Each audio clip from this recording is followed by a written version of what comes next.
अस्सलाम वालेकुम। प्रोग्राम सवालनामा के साथ मैं हूं इमरान सनाउल्लाह। नाज़रीन, आज़ाद जम्मू कश्मीर के इंतखाबात के दूसरे मरहले की पोलिंग अपने इख्तिताम को पहुंच चुकी है और अब नजरें नताइज पर मरकूज हैं। इंतखाबी अमल के दौरान एक बार फिर धांधली के इल्जामात ने सियासी दर्ज हरारत को बढ़ा दिया है। पीपल्स पार्टी ने मुस्लिम लीग नून पर संगीन इल्जामात आयद करते हुए इलेक्शन कमीशन से फौरी कार्रवाई का मुतालिबा किया है, जबकि मुस्लिम लीग नून शफाफ इंतखाबी अमल पर एतमाद का इजहार कर रही है। दूसरी जानिब वफाकी सियासत में भी कशीदगी बरकरार है। एक तरफ नवाज शरीफ और वज़ीर आज़म शहबाज शरीफ जमहूरी निज़ाम, सियासी बर्दाश्त और इत्तेहादी सियासत पर जोर दे रहे हैं, तो दूसरी जानिब नए इंतजामी यूनिट्स और मुमकिन नए सूबों की बहस ने सियासी महाजराई को मजीद तेज कर दिया है।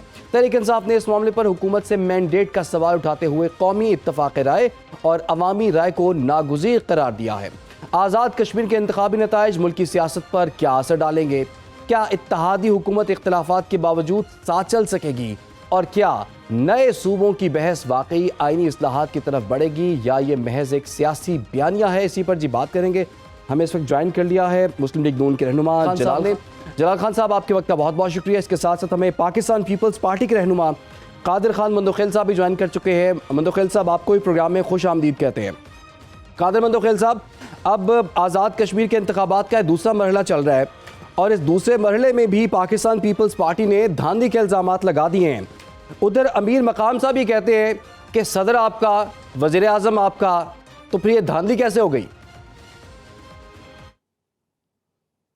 देखिए, घर में दो भाई भी आपस में लड़ जाते हैं, इत्तेफाक नहीं होता है, एक दूसरे का साथ छोड़ देता है। हमने कोई ठेका नहीं उठाया कि सारी जिंदगी हमने मुस्लिम लीग नून के साथ रहना है। अगर मुस्लिम लीग नून जिस तरह धांधली उसने की है 2024 के इलेक्शन में फॉर्म 47 के तहत, फिर जिस तरह मुस्लिम लीग नून ने जीबी में एक पटवारी को चीफ इलेक्शन कमिश्नर बना के जिस तरह धांधली की है, बिलावल भुट्टो साहब को मैदान में आना पड़े, मेरे जैसे कारकुन को हम चीखते रहते थे, और फिर उसके बाद जाके वो फिर भी हमारे जो सीटें थी उसको कम करा दी है। यानी 7 तारीख को शाम 5 बजे जब पोलिंग बंद हुआ तो 2-3 घंटे के अंदर हमारे 9 सीट पे हम जीत रहे थे और मुस्लिम लीग नून 2 सीटों पे। इस रिजल्ट को मजीद प्रोलॉन्ग करके 7-8 दिन जब खींचा तो मुस्लिम लीग नून 6 सीटें हो गई, हम उसी 9 पे खड़े। फिर जब 4 आजाद उम्मीदवार थे जो हमारी तरफ आ रहे थे, यकीनन हर आदमी उसी पार्टी में जाते हैं जहां हुकूमत बना सकते थे। वो 4 आदमी को जो अपनी तरफ खींच के जब हमने एहतजाज किया तो जाके आईपीपी की झोली में डाल दिए। आपने कभी पाकिस्तान की तारीख में आजाद उम्मीदवार ऐसे देखे हैं जो चलती गाड़ी के बजाय उस गाड़ी में सवार हो जाए जिसका न टायर हो, ना इंजन हो, न कुछ, यानी आईपीपी जिसके पास एक सीट भी ना हो। फिर यही चीज हमने आजाद कश्मीर के इलेक्शन में ये कहा, हमने इलेक्शन कमीशन को, ये जस्टिस गुलाम मुस्तफा मुगल को हमने बार बार यकीन दिलानी हो या ये याद दहानी कराई है। फिर जाके मरियम नवाज साहिबा अपने वालिद मोहतरम के सामने स्टेज पे खड़े होके और ये कहती है कि आप खुशखबरी सुनाओ, आप खुशखबरी सुनाओ, और वो 10 बसें जेब में रखी और अगले दिन बसें जो ना वो मीरपुर मुजफ्फराबाद पहुंच जाते हैं। फिर उसके बाद चूंकि हम चीफ इलेक्शन कमिश्नर को एक जस्टिस समझ रहे, यकीनन किसी राशन की दुकान पे जज नहीं, किसी अदालत पे जज रह चुका होगा, उसको कानून भी पता होगा, आइन भी पता होगा, ना कुछ नहीं, सत्तू पी के सोया हुआ था। उसके बाद जाके जो इलेक्शन वाले दिन थे, हमारे कारकुन मुख्तार यूनुस को शहीद किए मुस्लिम लीग नून के बदमाशों ने सीसीडी के मदद से, जहाँ 16,000 सीसीडी के अलकार वहां तैनात थे, वहां बैलेट बक्स उठा के ले गए आईपीपी के लोगों ने, और फिर वहां पे जाके हमारे चौधरी यासीन के हल्के में 30 पोलिंग स्टेशन पे कब्जा कर दिए। हमने सारी चीजें बताया। शाम को ये शख्स जिसको चीफ इलेक्शन कमिश्नर कहते हैं, वो शाम को टीवी पे आके और बड़ी बेशर्मी से ये कहता है इलेक्शन बड़ा शफाफ हुआ, बड़ा पुरअमन हुआ। शर्म नहीं आई उनको, जमीर ने इसको नहीं रोका कि तुम बोल क्या रहे हो। यही बातें फिर हम दूसरे मरहले की बात कर रहे थे। आज दूसरा मरहला था, इस दूसरे मरहले के हवाले से सुबह दोपहर 12 बजे तक पोलिंग अमला पोलिंग स्टेशनों में नहीं पहुंचा, इस वजह से कि कल पूरा मुजफ्फराबाद जाम था, वहां पे अफरा तफरी थी, अवाम एहतजाज करे थे, वहां पे कोई पुलिस स्टेशन जा नहीं सका।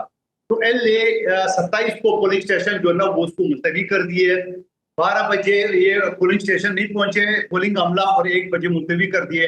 इसी तरह बाकी पोलिंग स्टेशनों में भी यही हाल है। तो फिर मुझे एक बात बता दो कि राना सनाउल्लाह पहले ही कहते थे कि ये पंजाब की 10 सीटें मेरी जेब में, मैं अपने उम्मीदवारों को इंतजामिया के साथ बिठा दूंगा। सीसीडी का वो सीसी करने की, मगर बदमाशी सीसीडी का होगा, ये हम जीत लेंगे। तो मैं ये समझ रहा हूँ कि आज मैं बैठा हूँ कराची में, यहाँ पे जो बल्दिया टाउन डिस्ट्रिक्ट के माड़ी में पोलिंग स्टेशन है, यहाँ पे हमारे जो है ना वो तकरीबन एग्जैक्टली 175 वोट मुस्लिम लीग नून के 2 वोट और 3 वोट जमा इस्लामी का।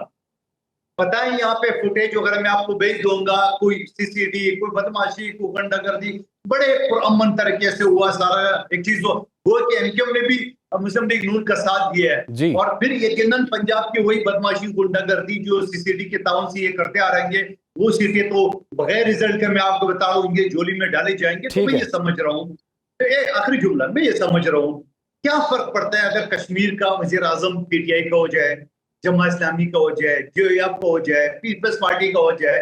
जरूरी है कि आपने इन्हीं पटवारियों को उधर भी जाके हुकूमत देना है फॉर्म 47 के तहत। तो फिर मैं आपको ये बता दूं कि जहां पीटीआई एहतजाज करो, जहां जेयूआई एहतजाज करो, वहां पीपल्स पार्टी भी शमूलियत उसमें कर देंगे, वहां एक्शन कमेटी पहले से एहतजाज करे। तो क्या ये मुस्लिम लीग नून का हुकूमत ये लाहौर से चलाएंगे आजाद कश्मीर की हुकूमत? तो मैं समझ रहा हूँ कि उनको थोड़ा सा ख्याल नहीं है कि कश्मीर के लिए हमने 5 कादिर खान मंदोखेल साहब, आपके तमाम सवालात के जवाब लेते हैं। आपकी इत्तेहादी जमात के ही रहनुमा जलाल खान साहब भी हमारे साथ मौजूद हैं। जलाल खान साहब, देखें जी, आपके पीपल्स पार्टी के दोस्त जो हैं वो तो ये कह रहे हैं कि 2024 में भी आपने धांधली की थी, फॉर्म 47 के लोग हैं आप लोग, और आज भी जब आज़ाद कश्मीर के इलेक्शंस हो रहे हैं तो धांधली हो रही है और तमाम सीटें आपकी झोली में डाले जा रहे हैं। आप जवाब दीजिएगा, लेकिन इससे पहले मैं बता दूं रहनुमा पीटीआई अली बुखारी साहब भी हमें ज्वाइन कर चुके हैं। अली बुखारी साहब, आपके वक्त का बहुत शुक्रिया। जी जलाल खान साहब। जी बिस्मिल्लाहिर्रहमानिर्रहीम, सबसे पहले शुक्रिया। और मैं अगर ये कहूँ कि मंदोखेल साहब बड़े हैं और बड़े सुलझे हुए सियासतदान भी है, लेकिन मैं कहता हूँ कि इनके मुंह से जो है ज़मीर की बात निकलना, ये थोड़ी जो है मेरे लिए ताजुब और है। क्योंकि ये जो है, इनको ये कह रहे हैं कि मसला क्या होगा, इनको गिलगित की गवर्नमेंट मिल गई है, कोई इशू नहीं था। ये कहते हैं कि उधर पे इलेक्शन शफाफ हुए हैं। अगर उधर पे इलेक्शन शफाफ हुए जीबी में, तो आज कश्मीर के इलेक्शन भी शफाफ है। अगर कश्मीर के इलेक्शन में धांधली हुई है तो डेफिनेटली फिर जीबी के इलेक्शन में भी धांधली हुई है। और इतना अगर आपको मंदोखेल साहब एतराज है इस इलेक्शन पे, तो आप मेहरबानी करें अपने लीडरशिप से बात करें और आपके जो प्रेसिडेंट साहब बैठे हैं उनको कहे कि ये फॉर्म 47 की गवर्नमेंट है, उनको कहे कि आप इस्तीफा दे दे। आपके जो डिप्टी स्पीकर बैठे हैं उनको कहे कि आप इस्तीफा दे दे, ये फॉर्म 47 की हुकूमत है, हमने इनके साथ आगे नहीं चलना है। मसला बेसिकली इशू किधर पे आ रहा है? इशू इधर पे आ रहा है कि जब इनको जो है कोई चीज मिल जाती है, जीबी की इलेक्शन जिस तरह हुई है, मुझे पता है कि किस तरह हुए हैं। जीबी का इलेक्शन हो गया है, इनको इलेक्शन में मैंडेट नहीं मिला है लेकिन दिया गया है। तो उसके बावजूद जो है इनको जब मिल गया है, जीबी का गवर्नमेंट मिल गया है, उधर पे इन्होंने गवर्नमेंट बना दी है। अभी ये चाहते हैं कि कश्मीर में भी ये गवर्नमेंट बनाए। ये कल को अगर हम इसके साथ कश्मीर में इत्तेहाद करें और इनको साथ में बैठा के गवर्नमेंट बनाते हैं, तो फिर कोई इशू नहीं बनता है, कोई फिर फॉर्म 47 नहीं आती है, कोई धांधली का मसला नहीं बनता है। लेकिन मेहरबानी करे मंदोखेल साहब, आपकी मुंह से जो है ज़मीर वाली बात, अगर आपका ज़मीर जिंदा है, वो मैं अभी ऑन रिकॉर्ड आपको चैलेंज करता हूं कि भाई आप इस तरह करें कि अपनी लीडरशिप को राजी करे। जो जिस प्रोविंसेस में आपके गवर्नर्स बैठे हैं उनको रिजाइन कराए, और आपके डिप्टी स्पीकर जो बैठे हैं नेशनल असेंबली का, उनको बोले कि रिजाइन दे। बस फिर आते हैं मैदान में, फिर कूदते हैं, फिर देखते हैं कि कौन जो है धांधली करके आता है और कौन बगैर धांधली का आता है। जलाल साहब, बिलावल भुट्टो जरदारी ने तो यही कहा है, ना करे। बिलावल भुट्टो जरदारी ने तो यही कहा है कि हम एहतजाज करने और दोबारा इंतखाबात का मुतालबा करने का हक महफूज रखते हैं। तो आपकी इत्तेहादी जमात जब एहतजाज करेगी और फिर आपसे दोबारा इंतखाबात का मुतालबा करेगी, आपको कैसा लगेगा? बिल्कुल हम तैयार है, बिल्कुल हम दोबारा इंतखाबात के लिए तैयार है, लेकिन ये सिर्फ और सिर्फ बयानबाजी से ये काम नहीं चलता है। आप इस तरह करें कि आप पहले इन ओहदों से जो है इस्तीफा दे, ठीक है, उसके बाद फिर जो है हम लोग जो है फिर दोबारा इलेक्शन कर लेंगे। ठीक है जी। लेकिन ये जुबान, ये सिर्फ और सिर्फ बयानबाजी से ये तो नहीं चलता है कि हम के बयान दे दे कि हम जो है दूसरी दोबारा इंतखाबात के लिए तैयार है। आप इस्तीफा दे, ऑन रिकॉर्ड चीज को ले आए, फिर उसके बाद देखा जाएगा। ठीक है। इनके साथ जो है ये कादर लाड मंदोखेल प्यार, साहब, इनको जो है इनको जो है इनकी जो बिलावल साहब है वो जो है वो उसका मिसाल, वो लाडले बच्चे वाली मिसाल है। लाड प्यार में फॉरेन मिनिस्टर बन गए, फिर प्यार में जो है पार्टी का चेयरमैन बन गए, फिर अभी लाड प्यार में उसको जो है कश्मीर की गवर्नमेंट भी चाहिए। भाई इस तरह तो नहीं चलता है ना। ठीक है जी। अली बुखारी साहब, आपने तो इलेक्शंस का बायकॉट किया, लेकिन वहां पर तो बड़ी कशीदगी नजर आ रही है। दोनों जमातें जो है एक दूसरे पर संगीन इल्जामात आयद कर रही हैं, तो आपने क्यों इसका बायकॉट किया? आप भी होते तो सियासी जिद्दोजहद करते, इन सियासी पार्टियों के साथ इलेक्शन कंटेस्ट करते, हो सकता है कुछ सीटें आपको भी मिल जाती। प्रिया जी, देखिए जी, सियासी पार्टियां सियासी इलेक्शन का इंतजार करती हैं। वो सियासी वर्कर, हमने खुद इलेक्शन लड़े, इंतजार करती है। उनके लिए ये मीरास होती है कि इलेक्शन आते हैं और इलेक्शन लड़ते। लेकिन इशू ये है कि इलेक्शन हो तो तब ना भाई। अगर सिलेक्शन ही होनी है, लोगों की वोट डालनी है, एक को निकल आनी है जी को, तो भाई इसको इलेक्शन तो नहीं कहते ना। इसको तो सीधा सीधा कहते हैं कि ये फॉर्म 47 की हुकूमत है। मैं आपको सिंपल एग्जांपल्स दे देता हूँ। आप जाके देख लें, किसी जगह मियां नवाज शरीफ का हल्का खोल लें यार लाहौर का, आपको अलग पता जाएगा। इस्लामाबाद से मेरा हल्का खोल लें, आपको अलग पता जाएगा। दूर के जाते ही नहीं है।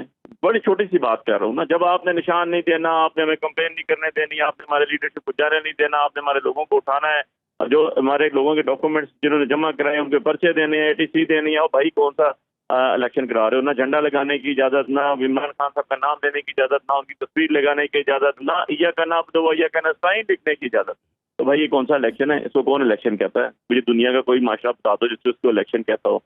GB की मिसाल ले लें आप। हमें GB में भी एक ट्राई मार के देखा, हमारे हॉर्स एंड हॉर्समैन का निशान मिल गया, हमें कैंडिडेट्स लेके घर चले गए, पेपर एक्सेप्ट हो गए। नेक्स्ट डे जो आया ठीक है, जो नहीं आया खुद ही सबको आजाद कर दिया गया। किसी के सर पे जूं रहेंगी? अगर अवाम के मैंडेट का इसी तरह कत्ले आम करना है और अवाम के मैंडेट का मजाक उड़ाना है, तो भाई अरबों रुपए इस गरीब मुल्क के क्यों जाया करते हो?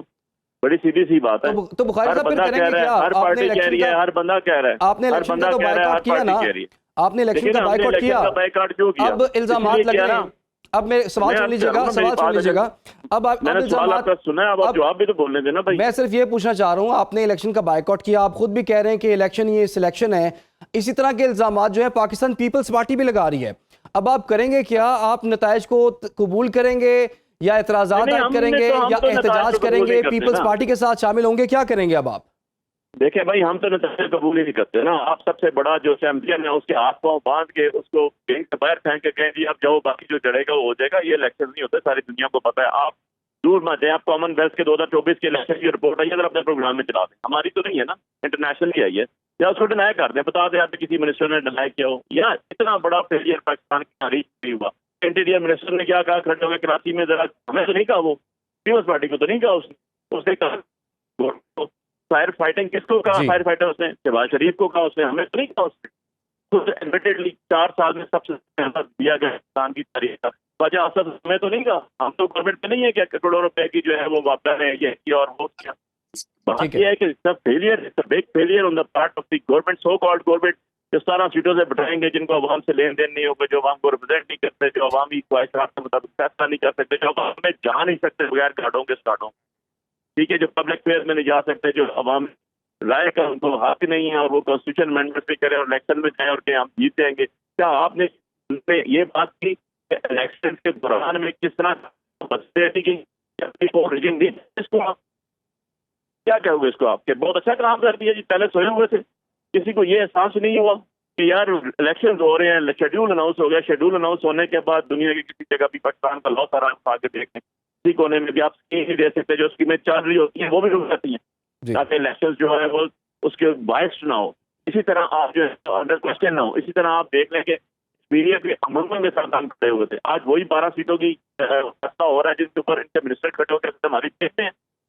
और वही अवाम वहाँ की कश्मीरी कह रही है कि भाई ये 400 600 800 2000 वोट लेके बंदा आ जाता है, हम 50,000 वोट लेके आ जाते हैं, कोई पता नहीं कहाँ का है, कहाँ से आया ही नहीं होता, वो कश्मीर आया ही नहीं होता और वो जीत जाता है। ठीक है, इनको आप मजरीन को दें तरीका कार बताओ यार, ठीक है, उनको कश्मीर में आके वोट डालें अपनी, चले। ठीक है जी, कौन सी गलत बात है यार? ठीक है जी, आपका पॉइंट आ गया। ठीक है अली बुखारी साहब, इसको मजीद भी हम डिस्कस करते हैं, इसको मजीद भी डिस्कस करते हैं, लेकिन कादर मंदोखेल साहब, जो तजवीज़ आपको आपके दोस्त जलाल खान की तरफ से आई है कि अगर आपको इतनी ही हुकूमत बुरी लग रही है, इतने ही हम फॉर्म 47 वाले हैं, तो दें ना ज़रा आप आइनी ओहदों से इस्तीफ़े, फिर आजे बात कर लेते हैं, मुज़ाकरात कर लेते हैं, हुकूमत भी ख़त्म कर लेते हैं, दोबारा इलेक्शन भी करवा लेते हैं। आप तैयार हैं इस चीज़ के लिए? देखिए, पहले जलाल खान साहब को बता दें कि अपने बड़ों के ज़मीर जो है ना देख ले, वो ज़मीर नाम का कोई चिड़िया है भी उनकी किताब में कि नहीं है, पहली बात। दूसरी बात ये कि गवर्नर जो है ना उनके इख्तियार वज़ीर आज़म के पास है, वज़ीर आज़म आज ही हटा दे, लेकिन अगर वो हमसे इस्तीफे मांग रहे हैं तो पहले शहबाज शरीफ साहब इस्तीफा दे दे, जहाँ वो हमारे वोटों से वज़ीर आज़म बनाए, तो फिर हम भी दे देंगे इस्तीफा। ये तो नहीं होता ना कि हमारे वोटों से आप वज़ीर आज़म बैठे हुए, जो आपका अपना भाई आपको वज़ीर आज़म नहीं बनाना चाह रहा था, छोटे भाई बड़े भाई नवाज शरीफ साहब, और उनको ब्लैकमेल करके वज़ीर आज़म उस वक्त कबूल किए जब अपनी बेटी को सबसे बड़े सूबे का वज़ीर आला बनवाया, जब अपनी संधी को नायब वज़ीर आज़म बनवाया, जब अपने बचपन के दोस्त ख्वाजा आसिफ बमाया बांजी को वफाकी वज़ीर बनवाया, तब जाके उसको माना। तो आप ये कर दो कि आप पहले इस्तीफा दो, जो हमारे वोटों से आप बने हो, या एतमाद का वोट ले लो, आपको पता चल जाएगा कि आप कितने पानी में हैं। ताने हमें देना तो बड़े आसान है, आपको घर में कोई पूछ नहीं रहता। और फिर जलाल खान साहब, आप पता नहीं उस पार्लियामेंट के मेंबर थे, मैं तो पार्लियामेंट का मेंबर था जब दुनिया की तारीख में पीपल्स पार्टी ने लॉन्ग मार्च किया, 10 दिन 10 रात। आपकी पार्टी तो डर रही थी, पूछो थोड़ा उस दिन को, खबरें ले लो उस दिनों का।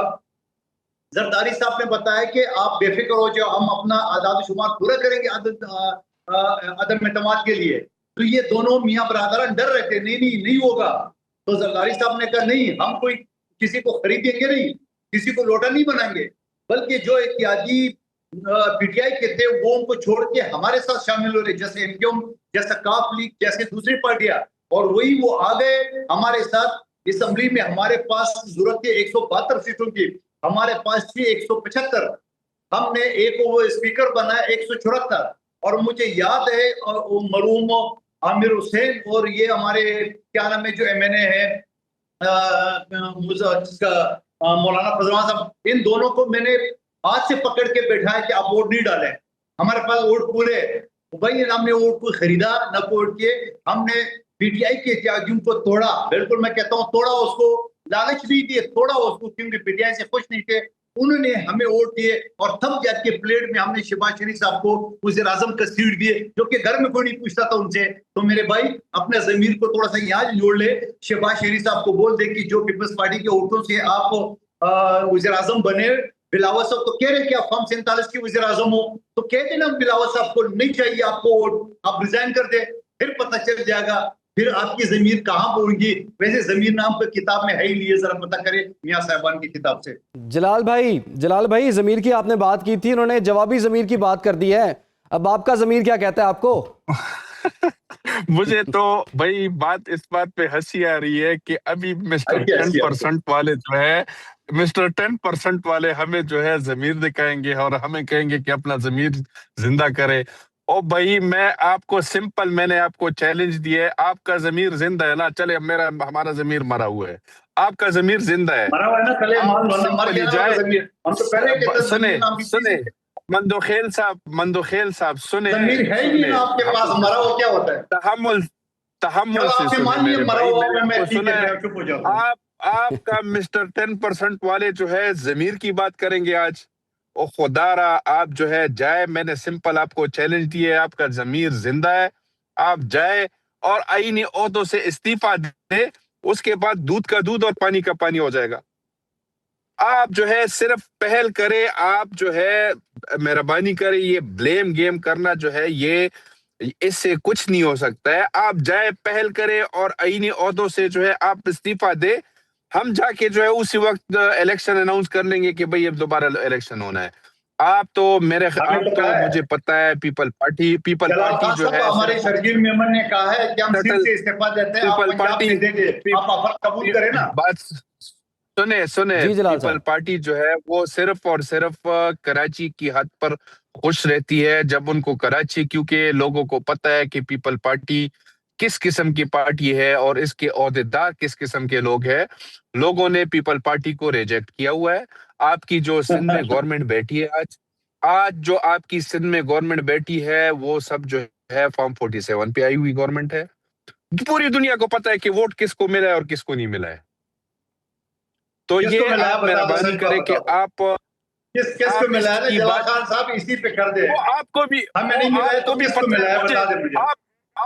आपको भी बता पता है और देना, मुझे भी शर्मा पता है क्यों कि रहे? सर मंदोखेल साहब की तो मंदोखेल साहब की तो अपनी सीट का मसला बना हुआ है, वो तो कहते हैं मेरे साथ भी धांधली हुई है। जिंदा है ना, मियां साहबान का घर नहीं है, तो ये ठीक है, बता दो अगर हम नहीं ठीक है। जीते, एमकेएम वाले नहीं जीते तो कौन जीता है बता दे आप। आज बताइए दे जलाल खान साहब।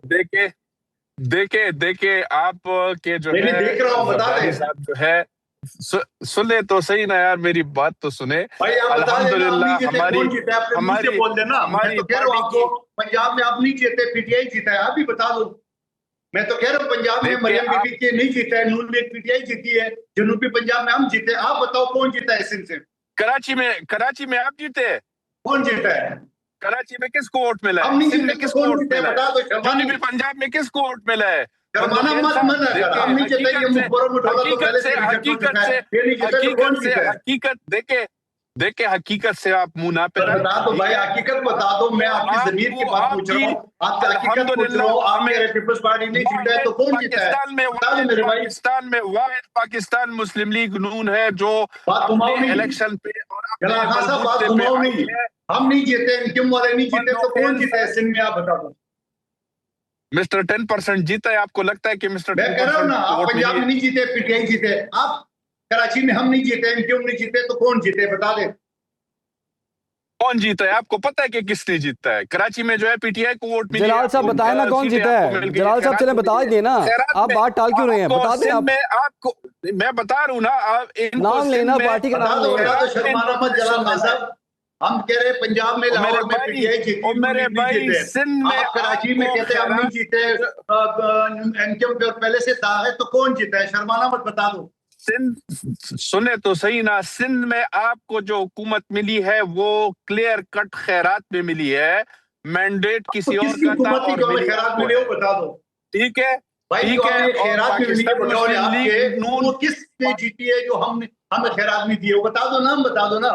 देखे ये मंदोखेल देखो नहीं देखे में जोड़ो, बताओ ना। मैं 3 बार सवाल कर चुका हूं करेंगे पंजाब में। जलाल साहब उनको कन्विंस कर लेना। वहां से देखिए वो कह रहे हैं आपको खैरात में मिली है, आप कह रहे हैं उनको खैरात में मिली है। आप कह रहे थे तो कि ठीक है, पीपल्स इसकी पार्टी गवर्नमेंट नहीं जीती है, एमकेएम तो पहले दागदार है, तो कौन जीते हैं? चलो बता दो। आज जो जीते है वो सबको पता है कि कौन जीता है, लेकिन आप नहीं जीते। कादिर मंदोखेल साहब की तो अपनी पार्टी जो है नहीं जीती। कादिर मंदोखेल साहब की तो अपनी सीट का मसला बना हुआ है। दोनों पार्टीज कह रही हैं कि एक दूसरे को खैरात में ये हुकूमत मिली है, ये मिली हैं, तो अगर इनको खैरात में मिली हैं तो फिर जीती कौन थी गवर्नमेंट? इस पर हम बात करेंगे। कौन लोग जीते थे, कौन सी पार्टी जीती थी, उसका नाम क्यों नहीं लिया जा रहा, बात करेंगे एक ब्रेक के बाद। वेलकम बैक, गुफ्तगू के सिलसिले को आगे बढ़ाएंगे। अच्छा कादिर मंदोखेल साहब बताइए, आप कराची में आपकी तो अपनी सीट का मसला बना हुआ था, अब जलाल साहब कह रहे हैं कि जो भी जीता है लेकिन आप नहीं जीते।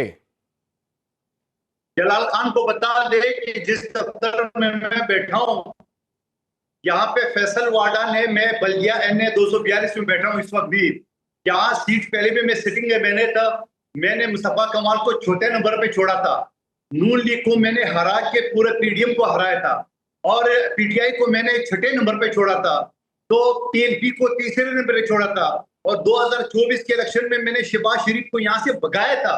लफ्ज भगाया मैंने, क्या मैंने इसके कागज चैलेंज किए, नाली से बचने के लिए भागा यहाँ से। एमकेएम के साथ मायदा नहीं हो सका, आखिरी दिन भी गुजर गया।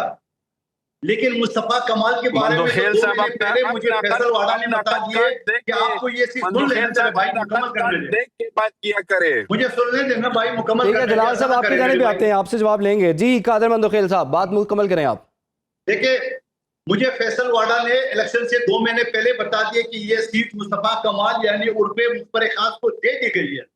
मुस्तफा कमाल के 3800 वोट थे, मेरे 42,000 वोट थे। और फिर हमारे लड़कों ने जब वहां पे इनकी गुंडागर्दी के ऊपर हमने किए, इस दफ्तर में सामने वाला शटर पे 3 दिन इनके जूता लटक रहा था। आपको पता है जलाल खान, पठानों में किसी का जूता ले आना कितना बड़ा ताना है।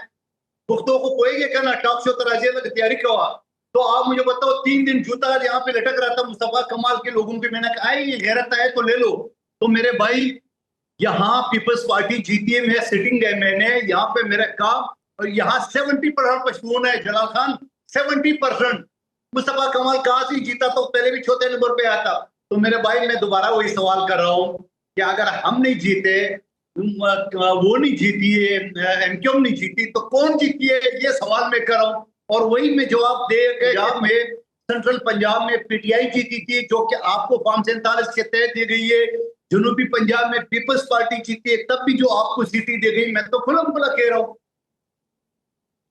जी जलाल साहब, तसल्ली हुई आप जवाब से आपकी? मंदोखेल साहब को मैं ये कहूंगा कि भाई इस तरह है कि हमने तो हमेशा जो है अफहाम व तफहीम के साथ सियासत की है, हमने हमेशा जो है नरमी से सियासत की है। अब आप अफहाम तफहीम पे आ गए हैं। पहले तो आप कह रहे थे खैरात में मिली है सीटें, अब आप अफहाम तफहीम पे आ गए हैं। गुंडागर्दी नहीं, इनकी गुंडागर्दी की बात करता हूँ। ये कहते हैं कि हम जूता लेके आए हैं। भाई हम किसी का जूता नहीं ला सकते। हम जो है बिल्कुल जो है अफहाम और तफहीम के साथ सियासत करते हैं, इलेक्शन के ऊपर भी बिलीव रखते हैं, जमहूरियत के ऊपर भी बिलीव रखते हैं। तो ये लोग जो है जिस तरह ये कह रहे कि हमने जो है जूता लाए हैं और पता नहीं क्या क्या ताने दिए, ठीक है, वो ये जो है कर सकते हैं। पीपल पार्टी से यही आप एक्सपेक्ट कर सकते हैं कि इन्होंने हमेशा जो है एमक्यूएम के साथ मिलके जो है लोगों को बोरियों में डाले हैं। ये पूरी हिस्ट्री सबको पता है, सब जानते हैं कि किस तरह इन्होंने सर्वाइवल की है, कराची की क्या हालत की है, इन्होंने सिंध की क्या हालत की है। यकीन करें कि आप सिंध, इंटीरियर सिंध में घूमा हूं, आप इंटीरियर सिंध जाए, खुदा की कसम आपको जो है इंसानियत के ऊपर से आपको जो है आपको बिल्कुल जो है वो भरोसा ही उठ जाएगा। जलाल खान साहब, अगर पीपल्स पार्टी आपको इतनी बुरी लग रही थी तो फिर हुकूमत बनाने के लिए आपने इनसे ताबन क्यों लिया?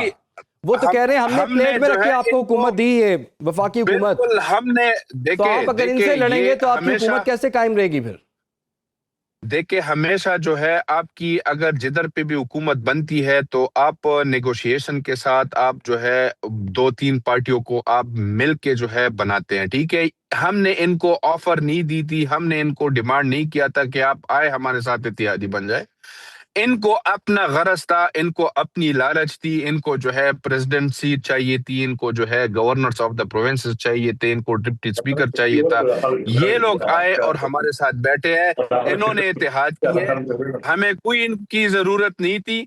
ये आए हमारे साथ, इन्होंने इत्तेहाद किए। जब इनको खैरात में जो है आपको जो है आपके प्रेसिडेंट बनाया, आपको जो है सूबों की गवर्नरशिप दी है, अभी जो वो मिसाल कहते हैं ना कि उल्टा चोर कोतवाल को डांटे, ये लोग जो है पीपल पार्टी को जिस तरह जो है, मैं अभी भी आज भी मैं इसके हक में नहीं हूं कि आज देखे आज पाकिस्तान की जो हालत चल रही है, जो इकोनॉमिकल पोजीशन है, जो फाइनेंशियल क्राइसिस चल रहे हैं हमारे, जो लॉ एंड ऑर्डर की सिचुएशन चल रही है, मेरे ख्याल में आज भी जो है ये ब्लेम गेम करना हम अगर छोड़ दे और बहैसी पाकिस्तानी ये सोच ले कि हमें आज पाकिस्तान की खातिर अपनी सियासत, अपनी आना को भूल जाना चाहिए और हमें चाहिए कि एक पेज पर आके बैठ जाए, इसमें इस मुल्क की बेहतरी है, इस मुल्क का खैर है, तो ये मेरे ख्याल में बेहतर होगा। पीपल पार्टी हो या अगर पाकिस्तान तहरीक इंसाफ हो या पाकिस्तान मुस्लिम लीग नून हो, इन सब को जो है बारहा मैंने जो है बिल्कुल ऑफर दी है कि आप आए, टेबल टॉक्स के जरिए, नेगोशिएशन के जरिए, अफवाम और तफहीम के साथ जो है इस इशूज का हल निकालते हैं। ये आज जो है इलेक्शन हो गई है, इसमें दान ली हुई है, इसके नतायज को तस्लीम नहीं करना। भाई अगर आपको इन नतायज तस्लीम नहीं करने हैं तो आपके साथ फोरम मौजूद है, आपके साथ कॉन्स्टिट्यूशनल कोर्ट्स है, हाई कोर्ट है, इलेक्शन ट्रिब्यूनल है, आप जाए उधर पे दरखास्त दे, अपना मुकदमा उधर पे लड़े।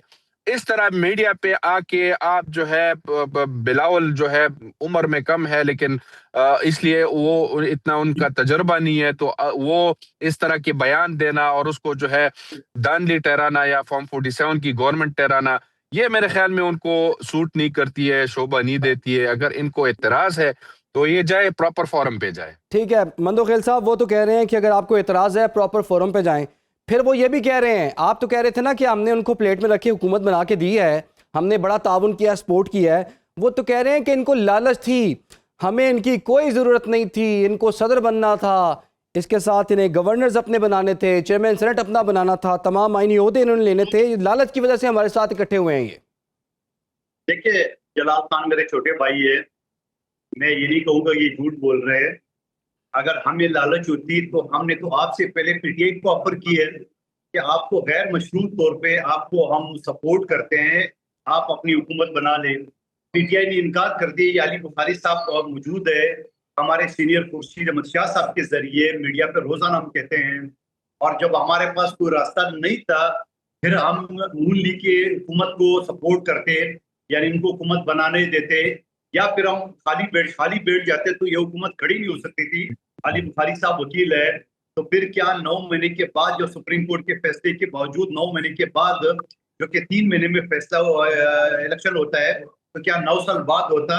क्या अगर इलेक्शन 9 साल बाद या 9 महीने बाद भी होता तो क्या वो इससे ज्यादा शफाफ होता?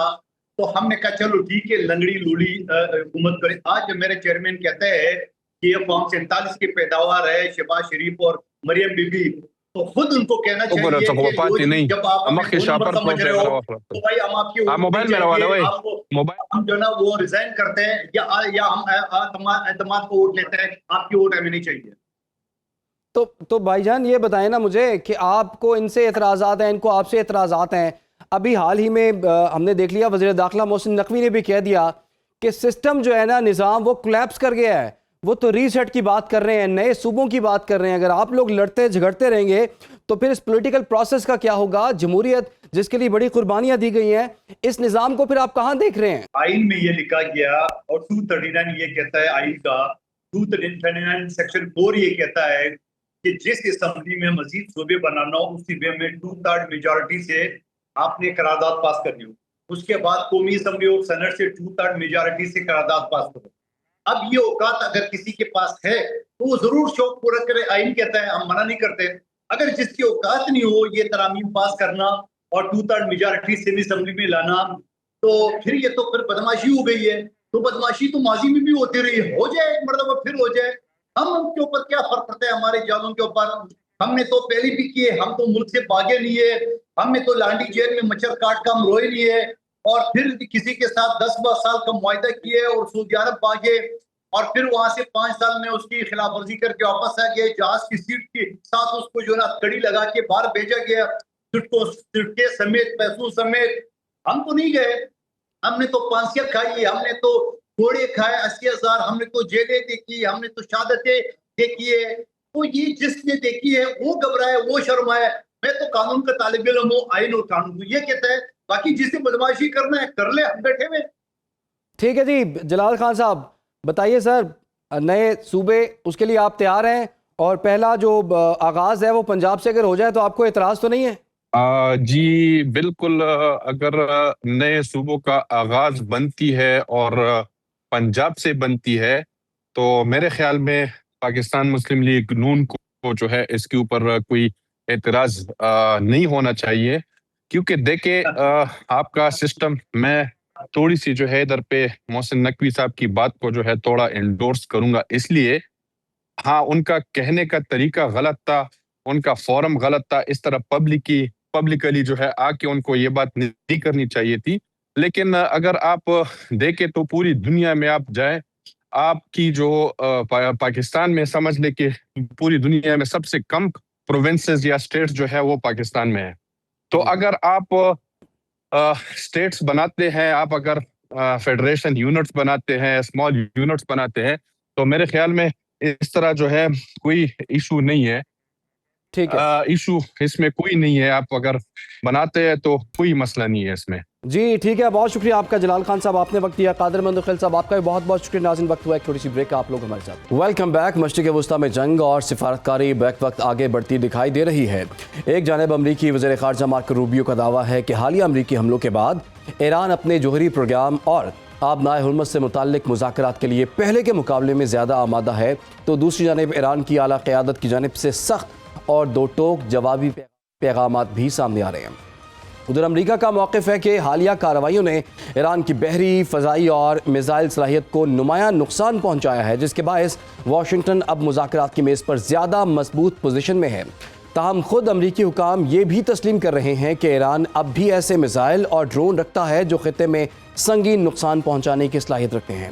उधर ईरानी सुप्रीम लीडर के मुशीर मोहम्मद मुखबर ने वाज़ेह पैगाम दिया है कि अगर ईरान के बुनियादी इंफ्रास्ट्रक्चर या तवानाई की तनसीबात को निशाना बनाया गया तो जवाब सिर्फ फौजी नहीं बल्कि ऐसा होगा जिसके असरात पूरे खित्ते में महसूस किए जाएंगे।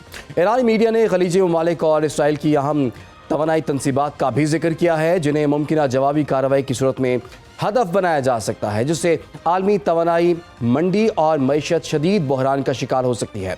इसी दौरान अमरीकी सदर डोनाल्ड ट्रंप का यह कहना है कि अमरीका और इसराइल ने ईरान पर मुजव्वज़ा हमला मौखर कर दिया है ताकि सिफारती रास्ता इख्तियार किया जा सके, जबकि सऊदी वली-ए-अहद शहजादा मोहम्मद बिन सलमान ने भी सदर ट्रंप से राबता करके मुज़ाकरात, तहम्मुल और सिफारती हल को ही खित्ते के अमन का वाहिद रास्ता करार दिया है।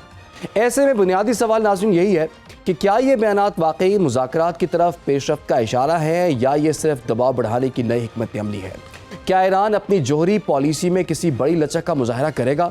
और अगर सिफारतकारी नाकाम हुई तो क्या मशरिक़ वुस्ता एक ऐसे तसादुम की तरफ बढ़ रहा है जिसके असरात पूरी दुनिया की मईशत और सलामती पर मुरतब होंगे? इन्हीं मामलात पर जी आज के प्रोग्राम में जी हम बात करेंगे। मैं ज्वाइन कर लिया है दिफाई तज्ज़िया का rear admiral retired Faisal Shah साहब ने। शाह साहब आपके वक्त का बहुत शुक्रिया। शाह साहब, ये क्या पॉलिसी है? पूरी दुनिया समझने से कासिर है, धमकियां दी जाती हैं, उसके बाद यू टर्न ले लिया जाता है। इवन के अमेरिका के अंदर भी इस चीज़ पर बहस हो रही है कि कोई पॉलिसी डायरेक्शन नज़र नहीं आ रही। क्या हमला करना है, सिफारतकारी को मौका देना है, मुज़ाकरात आगे बढ़ाने हैं या दबाव डालना है? शुक्रिया इमरान, मुझे प्रोग्राम में लेने का। आपने बहुत अच्छा अहाता किया है सिचुएशन का। देखिए, पॉलिसी तो निगोशिएशंस की और एग्रीमेंट की ही है। अब वो हो नहीं पा रहा है उस तरह से जो अमेरिका की मंशा है, तो फिर जाहिर बात है कि उसमें धोस, धमकी, स्टेटमेंट्स, हमले, सब चीजें शामिल हो जाती हैं ताकि पोजीशन ऑफ स्ट्रेंथ हासिल की जा सके और उस पोजीशन ऑफ स्ट्रेंथ से बात की जा सके कि अगर तुम ये नहीं करोगे तो हम ये कर देंगे, ये नहीं करोगे तो ये कर देंगे। ऑन ग्राउंड अगर आप देखें तो उससे कोई फर्क नहीं पड़ रहा है। मतलब ईरान तुर्की ब तुर्की जवाब दे रहा है, ईरान धमकियों में भी नहीं आ रहा है, ईरान जंग के लिए भी तैयार है। तो वो जो position of strength America gain करना चाहता है वो असल में गेन कर नहीं पा रहा है और इससे फ्रस्ट्रेशन बढ़ रही है। देखिए ना, आप अपने आप को अगर अमेरिका या अमेरिकन प्रेसिडेंट के शूज में रखें तो वो एक सुपर पावर के प्रेसिडेंट है और एक सुपर पावर आया है इतने दूर से अपना इतना साजो सामान लेके इस जोग में कि मेरे आगे तो कोई टिक नहीं सकता है। ये जो 28 फरवरी हुई है, मतलब ये जो 28 फरवरी वाला वाकया हुआ है जब ईरान पे उन्होंने अटैक किया, तो उससे पहले आप देखिए उन्होंने वेनेजुएला का ऑपरेशन किया था। एक दिन कुछ घंटों का ऑपरेशन था वो, तो उनका तो ये ख्याल था कि ये 4 दिन में हम ईरान को निपटा देंगे। लेकिन आप देखें कि वो तो अभी मतलब 3 महीने होने को आए हैं और अभी तक कोई हल नहीं निकल रहा है और अमेरिका बार बार ये इल्तिजा कर रहा है कि मेरे साथ एग्रीमेंट कर लो, मेरे साथ बात कर लो। अच्छा मैं ये नहीं करूंगा, अच्छा मैं वो नहीं करूंगा, लेकिन मेरे साथ बात कर लो, एग्रीमेंट कर लो।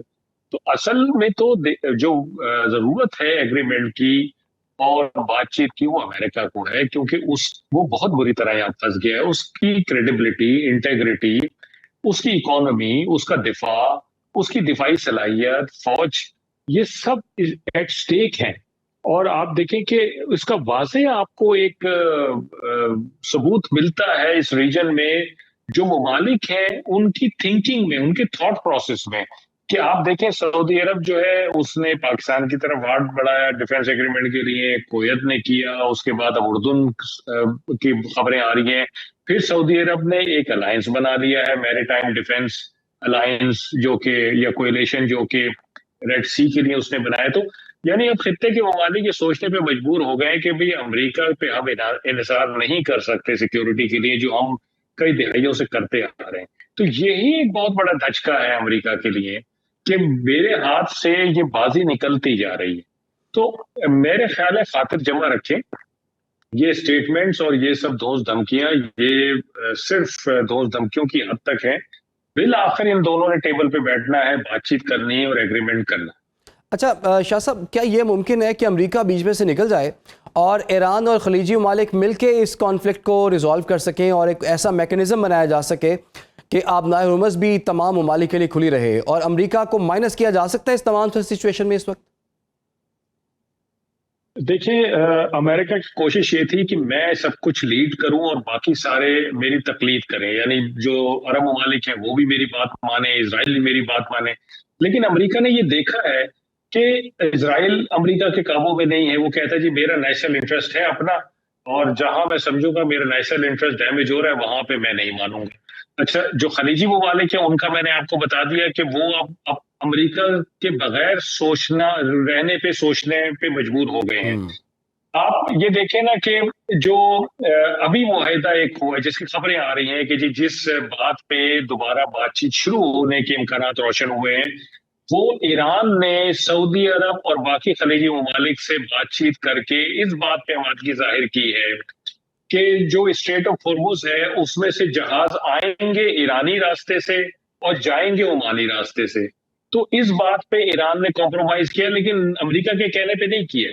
उसमें पाकिस्तान, ओमान, सऊदी अरब, तुर्की, ये सब ममालिक शामिल हैं, या कतर, उनके कहने पे वो ये बात माना है कि जी जो खलीज जो पर्शियन गल्फ में जहाज आएंगे वो स्ट्रेट ऑफ हॉर्मुज से ईरानी पानियों से होके आएंगे, लेकिन जाएंगे ओमानी पानियों से। तो ईरान का यही मकसद था कि जो कोई भी आ रहा है वो मुझे पता हो कि कौन आ रहा है कौन नहीं आ रहा है, और मैं इजाजत देने वाला हूं कि किसको आना चाहिए किसको नहीं आना चाहिए। तो मोनोपली ईरान के लिए। अब जो जहाज अंदर पर्शियन गल्फ में आ जाएंगे वो तो आपको पता है कि फिर कौन आए हैं।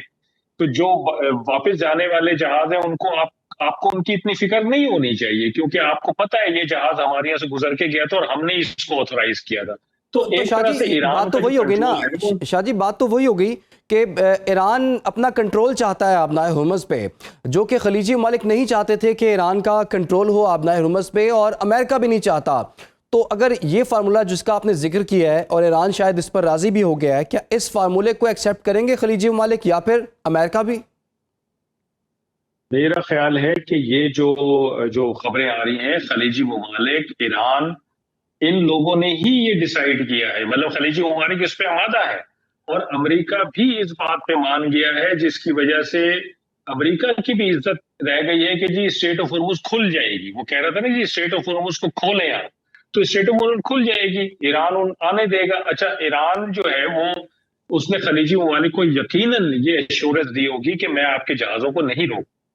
लेकिन ईरान का असल मकसद ये है कि वो जहाज जो यहाँ आके इंतशार फैला सकते हैं, या अमेरिका के जहाज हो सकते हैं, या अमेरिका के किसी ऐसे हलीफ के, फॉर एग्जांपल इजराइल के जहाज हो सकते हैं, उनको ईरान शायद ना आने दे। तो इसलिए वो कंट्रोल करना चाहते हैं। दूसरी एक और भी वजह है देखें कंट्रोल करने की, कि अब इस सारे किस्से के बाद दुनिया को ये पता चल गया है कि ईरान स्ट्रेट ऑफ हॉर्मुज को बंद कर सकता है, कंट्रोल कर सकता है।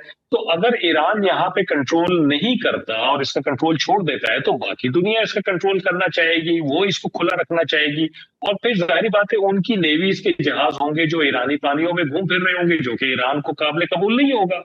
तो ईरान के लिए तो ये एक मजबूरी बन गई है कि उसने हर आने वाले, कम से कम आने वाले जहाज का हिसाब किताब रखना है कि कौन सा जहाज आ रहा है पर्शियन गल्फ में। तो मेरा ख्याल है कि ईरान का अपना पॉइंट ये इस्टेब्लिश हो गया, और उसने खलीजी ममालिक से, क्योंकि वो सारी नेबर्स हैं, ईरान को ये भी पता है कि इनके बगैर ईरान का कारोबार भी नहीं चलता है। आप देखिए कि ये जो पर्शियन गल्फ है इसमें ईरान और तमाम खलीजी ममालिक के साथ बहुत एक्सटेंसिव ट्रेड होती है, सी बॉर्न ट्रेड, यानी कश्तियों के जरिए ट्रेड करते हैं ये लोग। सब्जियां, फल, दूध, कैटल, हर चीज की ये ट्रेड करते हैं।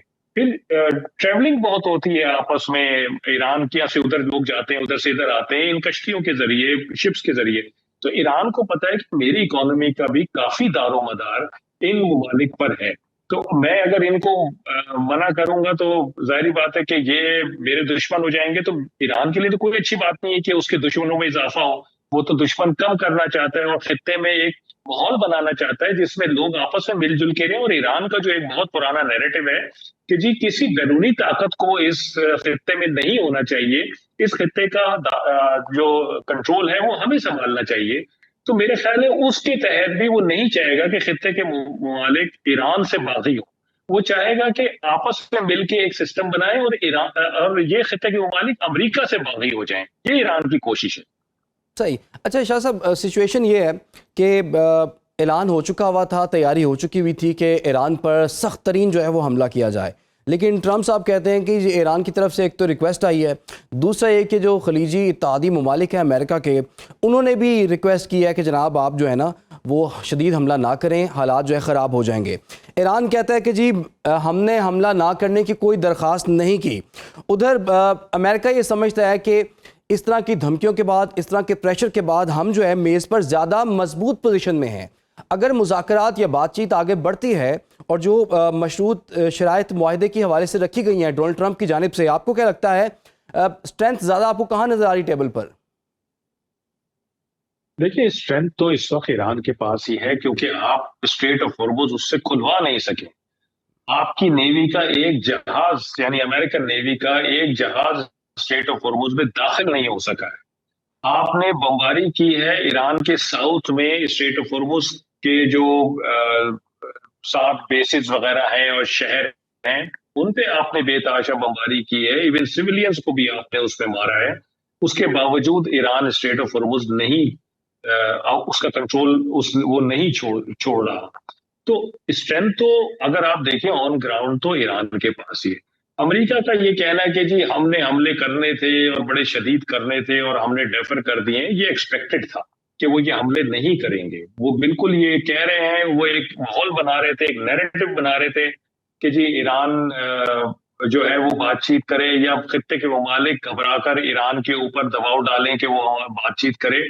तो वही हुआ एग्जैक्टली कि खित्ते के ममालिक ने अमेरिका को रिक्वेस्ट की है कि आप ये ना करें, और अमेरिका इतनी आसानी से डोनाल्ड ट्रंप साहब मान गए। पहले भी आपने देखा कई दफा वो कह के और फिर मान जाते थे कि कभी पाकिस्तान ने रिक्वेस्ट की है, कभी सऊदी अरब ने रिक्वेस्ट की है, तो अभी भी वो कहते हैं खित्ते के ममालिक ने किया। असल में अमेरिका को देखें, ये पता है कि ईरान एक जेन्युइन लड़ाई लड़ रहा है, उसके ऊपर एक जारियत की गई है, और दुनिया के ममालिक, खित्ते के ममालिक ये समझते हैं कि ईरान सिर्फ अपनी लड़ाई नहीं लड़ रहा है, वो हर उस मुल्क की लड़ाई लड़ रहा है जिसके खिलाफ बिला जवाब जारियत की जा सकती है। तो ईरान खड़ा हुआ है अपनी जगह पे, और वो चाहता ये है कि ये जो किस्सा है ये एक दफा खत्म हो जाए। ये जो 47 साल से तलवार लटकी हुई थी वो गिर गई है, अब वो दोबारा तलवार उसके सर पे ना लटके, और ये खित्ता, ये जो किस्सा है ये हमेशा के लिए खत्म हो जाए।